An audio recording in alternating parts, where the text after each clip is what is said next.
Hi from my platform, Linda's TV show. If it is your first time, you are welcome. Please, after watching this video, if you like what I'm doing, please subscribe, put on your notification bell to all notification. It is very, very important because it will enable you to know when I upload a new video. Here we upload videos on daily basis as it is happening. We are bringing it live and direct, undirected to you. After watching, you are free to criticize, you are free to say your opinion, but let us say it constructively. Myself, Linda, will be standing here watching this video together with you from the beginning to the end. Then we'll go to the comment section. I appreciate you all, my lovely subscribers, followers, those who comment and share this video as we watch. This is Nnamdi Kanu'S case, yes, which is a recurring testimony in a judicial process since 2015, and it will continue to be until the courts do the needful and the government does the needful. This particular one is an originating summons which was filed on the 7th of April 2022, and it was before this honorable court, the Honorable Justice Nnamdi the Federal High Court Abuja. Essentially, we are asking for determination of certain questions, whether the extraordinary rendition by force, after torture, after blindfolding, after being chained, after being put in an isolated, solitary confinement of Nnamdi Kanu from Kenya, where he had voluntarily entered as a British citizen on the 19th of June 2021, and then forcibly renditioned back to Nigeria on the 27th of June 2021, whether it accords with local and international laws, and whether it accords with section 15 of the Extradition Act, laws of the Federation of Nigeria 2004. We are invoking what we call the doctrine of specialty also. Our contention is that only extradition proceedings will enable you bring back a citizen from another country to Nigeria, or from Nigeria to another country.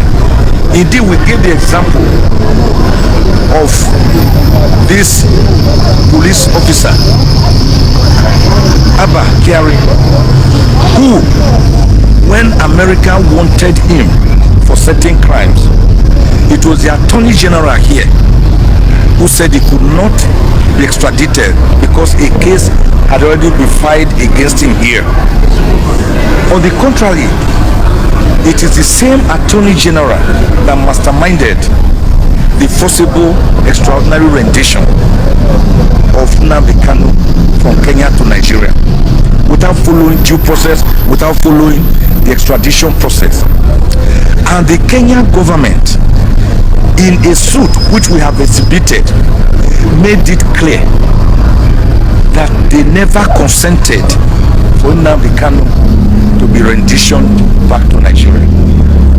We have also attached a document which is a foreword written by the Attorney General to a book where he strenuously and stringently condemned forcible extraordinary rendition as being illegal and unconstitutional and against all known norms of local and international laws. We have attached that document. We are also contending that under the doctrine of specialty, when a person is brought back, even if done properly through normal extradition, you can only try him for the offenses for which you are extraditing him, or for lesser offenses, but not for offenses that were going on before he was brought in. And from all evidence before the court. The only charge that was before the court, before the extraordinary rendition, were only 5 counts, and none of them bordered on terrorism at all. It was only after they brought him back like a common criminal, that the way they tried to do to Alhaji Umaru Diko during the time of Buhari, after he overthrew President Shehu Shagari, and the man was drugged and put in a crate before eagle-eyed British police officers discovered him in a crate, drugged. That one was unsuccessful. Even then, some people were convicted for that inhuman and degrading act. So, ironically, it is under the same Buhari, this time as a civilian democratic president, that we are also seeing this happening. So it was after he was brought back, Nnamdi Kanu was brought back, that they amended the 5-count charge, first to 7-count charge in January last year, and then again to 15 counts. Don't forget that this government that said they were ready to prosecute Nnamdi Kanu, whether for acts of terrorism or non-terrorism, have amended their charge 7 times, 7 open times. One of the reasons I'm going to crusade seriously from now onwards for the amendment of the Administration of Criminal Justice Act, ACJA. You cannot say a prosecution can continue forever to amend the charges. You are supposed to have investigated the case thoroughly, and you are sure-footed that a person has committed a crime, charging him to court. Why should ACJA give an open-ended permission to the prosecution to continue to amend? At times they even amend to accord with evidence already laid. That is not good for the defendant. That is not a good law. I'm going to crusade for an amendment of that portion of the Administration of Criminal Justice Act of 2015. Now, after they now amended to 15, we came to the Federal High Court here before Justice Bintanyako, who struck out 8 of the 15 counts. The remaining 7 counts were not satisfied. We took them to the Court of Appeal. That is why I told you that the case is a recurring decimal. We won at the Court of Appeal again. The remaining 7 counts were struck out by the Court of Appeal. More importantly, the Court of Appeal made an order that was discharged. In other words, having now be discharged of the remaining 7 counts plus the other 8 counts, it means that Nnamdi Kanu became a free man, as free as the air. Not only that, the Court of Appeal made a very, very historic and prodigious pronouncement. They said Nnamdi Kanu should never again be arraigned in any court of law in Nigeria on any of the existing counts which have now been finally dismissed, and that more importantly, he should never again be detained.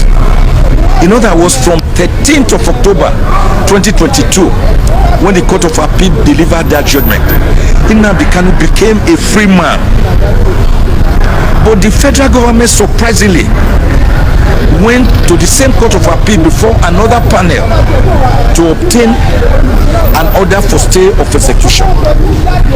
So we are having a sorry situation, a very, very pathetic situation, where the federal government of Nigeria, a whole federal government of Nigeria, went to court to get an order for stay of execution of the liberty of his own citizen, because that is in effect what the order meant.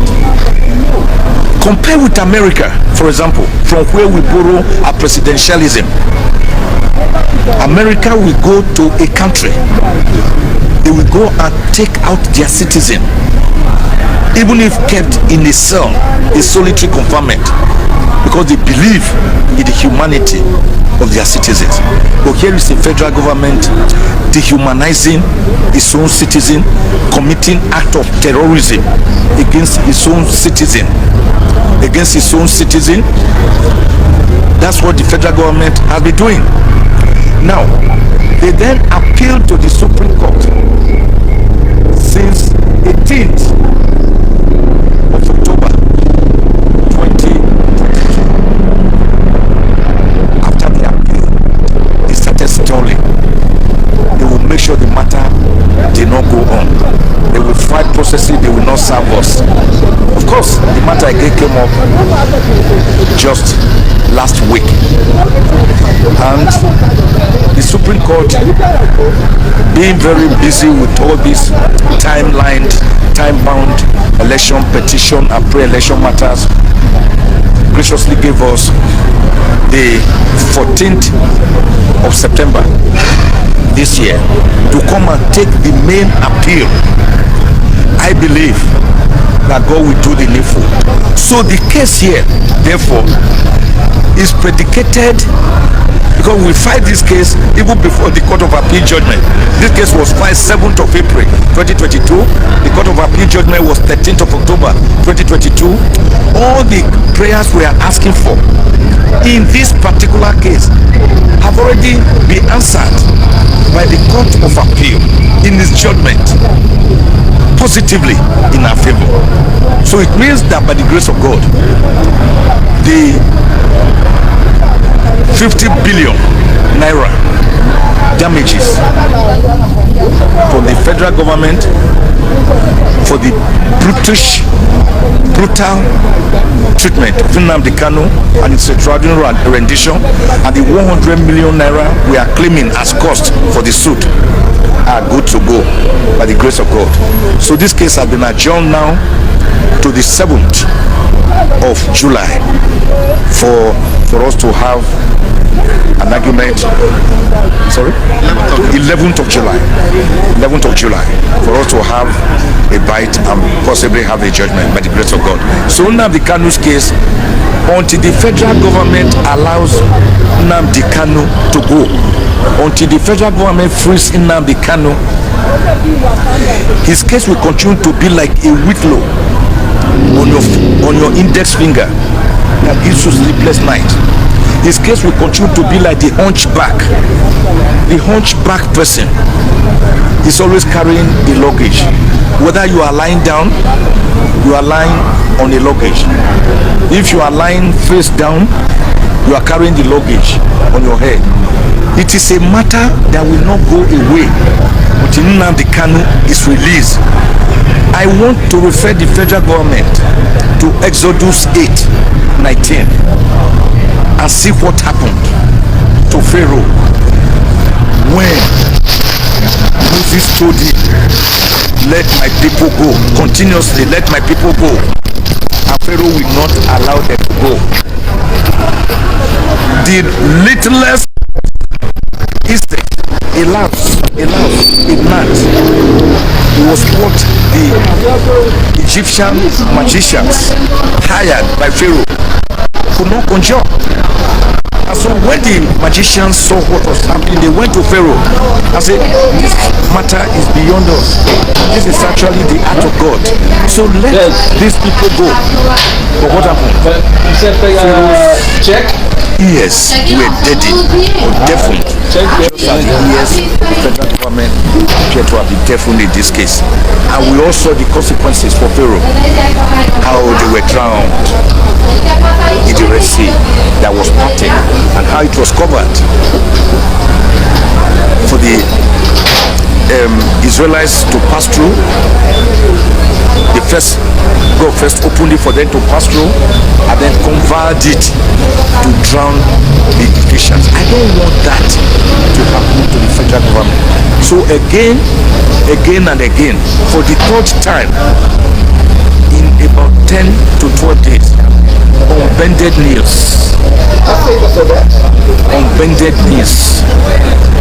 I beg President Muhammadu Buhari to release Nnamdi Kanu today unconditionally, without any condition attached.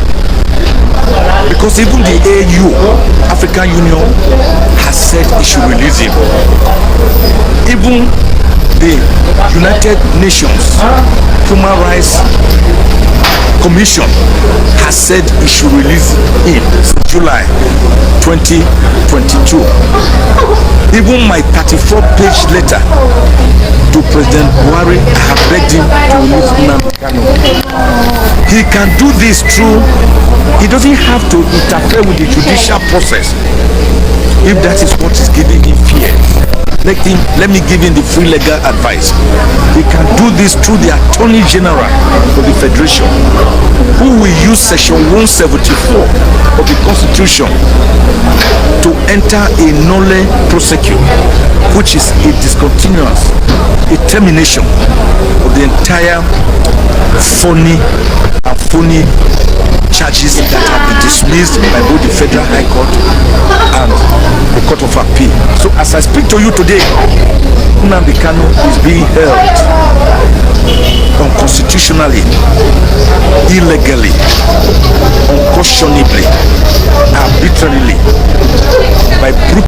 Thank you so much, my wonderful viewers, for watching this video together with me from the beginning to the end. Like I said before, if you like what you see here, if you like what I do in this platform, as you have finished watching this video, please hit that red button that says subscribe and put on your notification bell to all notification. In that way, you'll be able to know when I upload a new video. Share my videos, leave your comments in the comment section constructively. Until I meet your way again in my next video, I still remain your Linda's TV show. Bye-bye.